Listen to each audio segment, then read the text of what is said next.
शंकराचार्य स्वामी अभिमुक्तेश्वरानंद सरस्वती की वाणी में जब ये व्यथा फूटी कि अगर सरकार को मंदिरों का ही अधिग्रहण करना है तो गोरखनाथ मंदिर को भी अधिग्रहित करके दिखाएं, तो ये केवल एक कथन नहीं बल्कि सत्ता और सनातन के बीच टकराव की वो चिंगारी थी जो अब धधकने लगी है।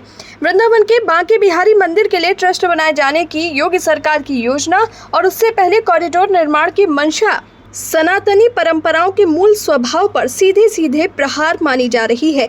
जहां एक और भक्तजन वृंदावन की गलियों में उस दिव्य माधुरी को महसूस करते हैं जो कृष्ण भक्ति की आत्मा है, वहीं दूसरी ओर राज्य सत्ता इन गलियों को व्यवस्था और परिचय के नाम पर पुनर्रचना की प्रयोगशाला बना रही है। यही वो बिंदु है जहां शंकराचार्य का प्रतिरोध एक ऐतिहासिक चेतावनी बनकर उभरता है। वृंदावन कोई साधारण तीर्थ नहीं है, ये भक्तों की आंखों में बसे उस ठाकुर जी का निवास है जो किसी शासन की नहीं, केवल प्रेम और परंपरा की सत्ता स्वीकारते हैं। बांके बिहारी मंदिर न केवल स्थापत्य या पूजन का केंद्र है, बल्कि वो उन सेवायत परंपराओं की जीवंत मिसाल है जिनमें भक्ति और सेवा का संबंध किसी सरकारी नियमावली से नहीं बल्कि आत्मीय उत्तरदायित्व से संचालित होता है।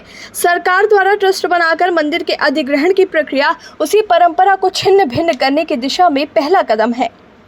शंकराचार्य की चिंता इसी बात को लेकर है कि कहीं सुव्यवस्था के नाम पर मंदिर का स्वायत्त ही न समाप्त कर दिया जाए। शंकराचार्य का ये सवाल पूरी सनातनी दुनिया को झकझोरने वाला है कि जब देश भर में संत और धर्माचार्य ये मांग कर रहे हैं कि सरकारों ने जिन मंदिरों का अधिग्रहण कर रखा है उन्हें वापस किया जाए, तो वृंदावन के बांके बिहारी मंदिर में इसका उल्टा क्यों हो रहा है। देवकीनंदन ठाकुर जैसे प्रवचनकार जिस मुहिम में सबसे आगे हैं, उनके ही नगर में यह निर्णय आना संदेह और मौन की राजनीति को जन्म देता है।